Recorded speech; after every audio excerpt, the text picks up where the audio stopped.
दोस्तों, मैं राज पांडे, आप देख रहे हैं आरसीएन टुडे। आप सभी का आरसीएन यूट्यूब चैनल पर हार्दिक स्वागत है। अभी की लेटेस्ट अपडेट के बारे में बात करेंगे। आप देख रहे हैं दैनिक समाचार। आज है 27 अप्रैल। बात करेंगे आज की बड़ी खबर के बारे में।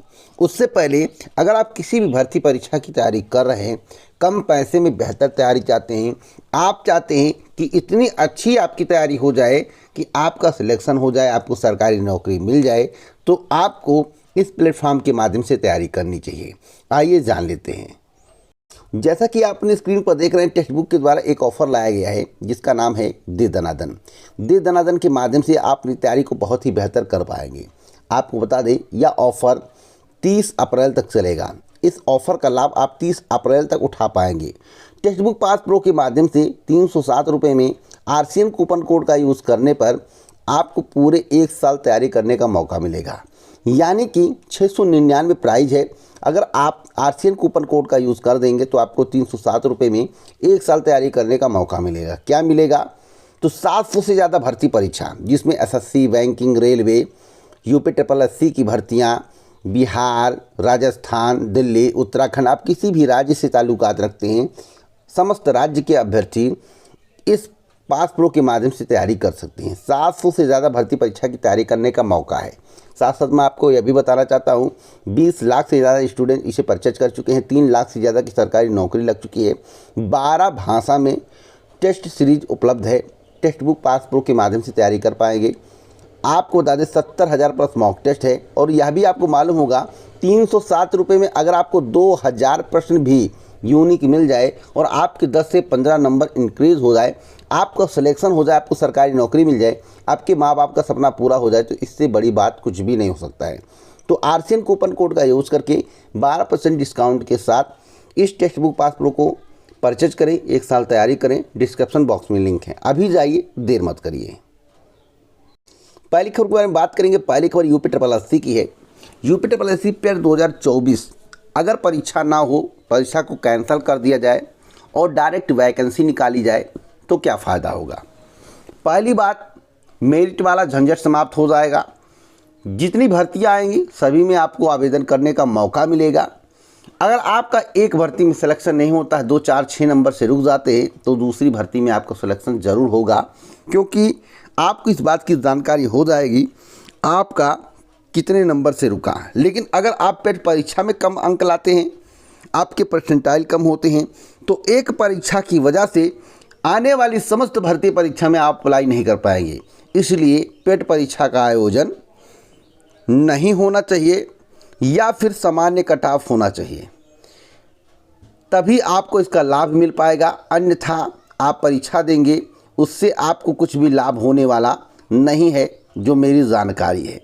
बाकी आप मेरी जानकारी से कितना संतुष्ट हैं, कमेंट बॉक्स में बताएं। तो लाभ मैंने आपको बता दिया कि लाभ आपको है कि समस्त भर्ती परीक्षाओं में अप्लाई करने का मौका मिलेगा।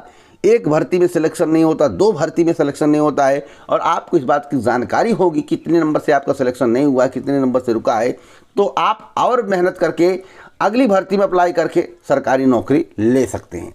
तो पेट अच्छा है या विदाउट पेट अच्छा है, कमेंट बॉक्स में ज़रूर बताएं।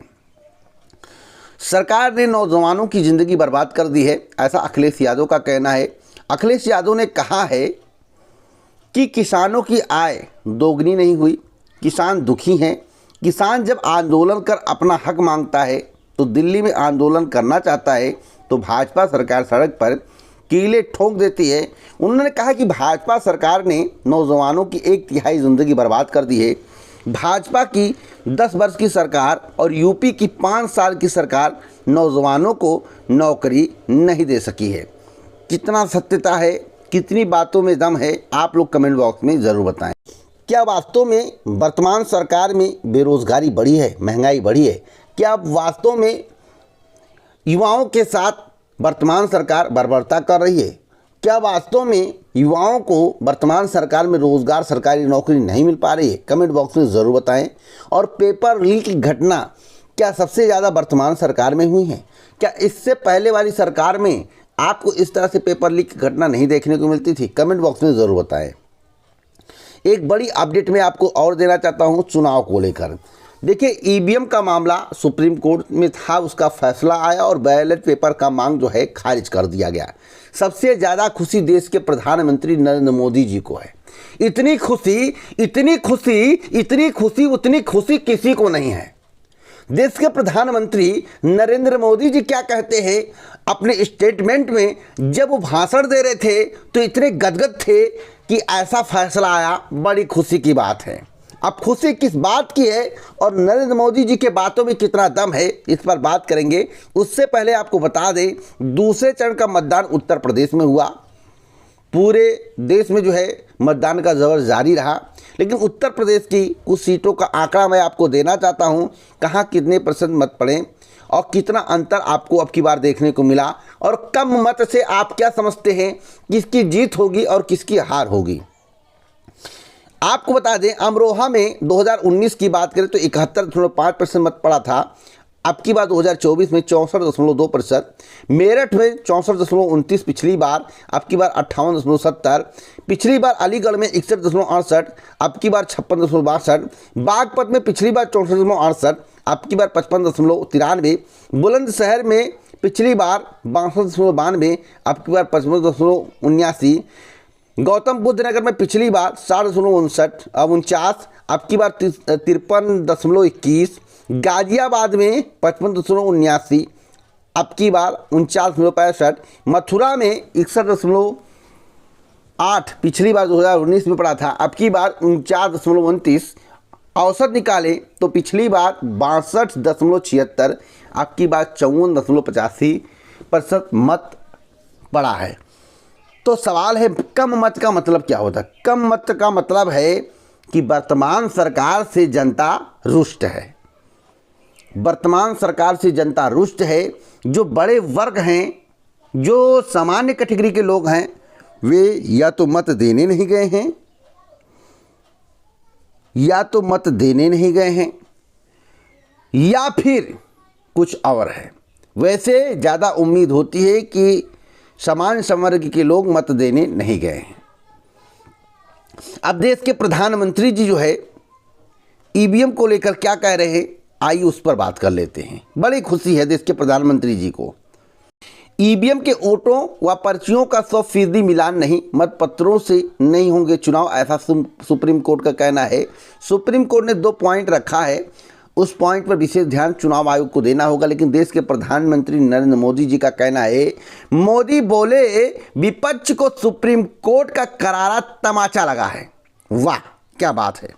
विपक्ष को सुप्रीम कोर्ट का करारा तमाचा लगा है।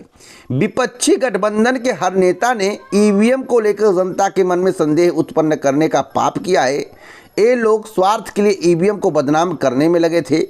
लोकतंत्र के साथ लगातार विश्वासघात की कोशिश की, लेकिन सुप्रीम कोर्ट ने इन्हें करारा तमाचा मारा है।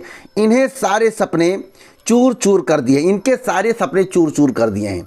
आप बताइए, क्या विपक्ष के द्वारा आपके मन में ईवीएम को लेकर भ्रम फैलाया गया, या आपको ईवीएम पर संशय है? जब मध्य प्रदेश का रिजल्ट आया और जो ग्राउंड रिपोर्ट थी उसको देखने के बाद इस बात का अनुमान सभी पत्रकार लगा रहे थे कि यहां से बीजेपी की सरकार चली जाएगी, लेकिन रिजल्ट उसका उल्टा हुआ। जब लैपटॉप से कनेक्ट ईवीएम को किया जा सकता है, आखिरकार एक बात बताइए कि जो वीवीपैट का मशीन है उस पर जो ब्लैक शीशा लगा हुआ है, क्यों लगाया गया? क्या वाइट नहीं लग सकता है? क्या पर्ची कटते हुए नहीं दिख सकती है? और देश के प्रधानमंत्री जी का कहना है, जो मतपत्रों को लूटते थे उनका सपना चूर चूर हो गया। अरे भैया, जब ईवीएम का बटन दबाओगे और ईवीएम का बटन दबाने के बाद ही पर्ची निकलेगी और पर्ची हाथ में आएगी, तब बॉक्स में डालोगे, तो यहां मतपत्रों को लूटा कैसे जाएगा? मतपत्रों को लूटा कैसे जाएगा? और बैलेट पेपर नहीं कि पूरी गड्डी घर में लेकर जाओ, ठप्पा मार के उसमें डाल दो, ऐसा नहीं होगा। जब ईवीएम के बटन को दबाया जाएगा तभी पर्ची निकलेगी, और जब पर्ची निकलेगी तब आप अपने हाथ में लोगे, जब हाथ में लोगे तभी बॉक्स में डालोगे और तभी काउंटिंग होगी। ऐसा नहीं है कि एक साथ आप 100 बैलेट पर जो है ठप्पा मार सकते हो। बैलेट ठप्पा वाला बात नहीं था, यहाँ पर मांग की गई थी कि ईवीएम से निकलने वाली पर्ची को हाथ में दिया जाए, मतदाता उसे देखे और इस बात की पुष्टि करे कि जिसको उसने वोट दिया है उसको वोट पड़ चुका है, और उस पर्ची को एक बॉक्स में डाला जाए, उस बॉक्स की पर्ची की काउंटिंग हो जाए। इसमें क्या आपत्ति थी? लेकिन भैया सुप्रीम कोर्ट है, सुप्रीम कोर्ट का हर बात सर्वमान्य है, सभी को मानना पड़ेगा, सभी को मानना पड़ेगा। सुप्रीम कोर्ट कोई भी फैसला दे दे, सभी को मानना पड़ेगा। और उसी से खुश होकर मोदी जी बोल रहे हैं कि विपक्ष को करारा तमाचा लगा है। अरे विपक्ष मांग कर रहा है तो आप सीधे कर दीजिए, चलिए एक बार मतपत्रों से चुनाव हो जाए, एक बार वीवीपैट की पर्चियों से चुनाव हो जाए, उसकी काउंटिंग हो जाए, दूध का दूध और पानी का पानी हो जाएगा। अगर जनता मुझे चाहती होगी तो मेरा विजय होगा। आप ऐसा क्यों नहीं बोलते हैं? आप लोग कमेंट बॉक्स में बताइए, जितने लोग वीडियो को देख रहे हैं कमेंट बॉक्स में बताइए, इस वीडियो को शेयर करिए। टीजीटी पीजी परीक्षा में हो सकती है धांधली, ऐसा मैंने इसलिए लिखा है। दोस्तों विचार तो चल रहा है, लेकिन आप लोग एक बार प्रयास करिए टीजीटी पीजी परीक्षा में कि सेंटर जो है गृह जनपद में ना बनाया जाए, क्योंकि गृह जनपद में सेंटर बनाए जाने से स्कूलों पर सेटिंग होने की संभावना ज़्यादा रहती है। इसलिए गृह जनपद में टीजीटी पीजी परीक्षा का सेंटर ना बनाया जाए। सभी अभ्यर्थियों को गृह जनपद से दूर वाले जनपद में सेंटर दिया जाए, जहां पर सेटिंग की संभावना ना के बराबर हो या ना हो। इसलिए मैं लिखा हूं, अगर टीजीटी पीजी परीक्षा में हो सकती है धांधली अगर सेंटर डिस्ट्रिक्ट लेवल पर बनाया गया। बस स्पष्ट रूप से बता देना चाहता हूं। एक बड़ी अपडेट और देना चाहता हूं, यूपी असिस्टेंट प्रोफेसर परीक्षा पर काम जून माह में शुरू होगा। सेंटर पर काम जून माह में शुरू होगा, 15 जून के बाद, जैसा कि कई बार मेरे द्वारा बताया गया है। तो आप लोग तैयारी करते रहिए। परीक्षा आपकी अगस्त माह में होने की प्रबल संभावनाएं दिख रही हैं। एक बड़ी अपडेट है हाई कोर्ट आरओ की, जुलाई अगस्त अधिकतम अगस्त की बात कर रहा हूं कि असिस्टेंट प्रोफेसर की परीक्षा हो जाएगी।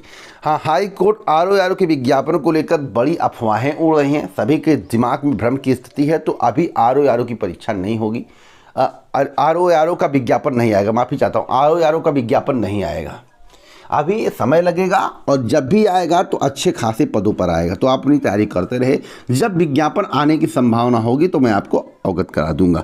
भ्रम जाल में ना फंसें। तो वीडियो को लाइक शेयर करें, चैनल को सब्सक्राइब कर लें।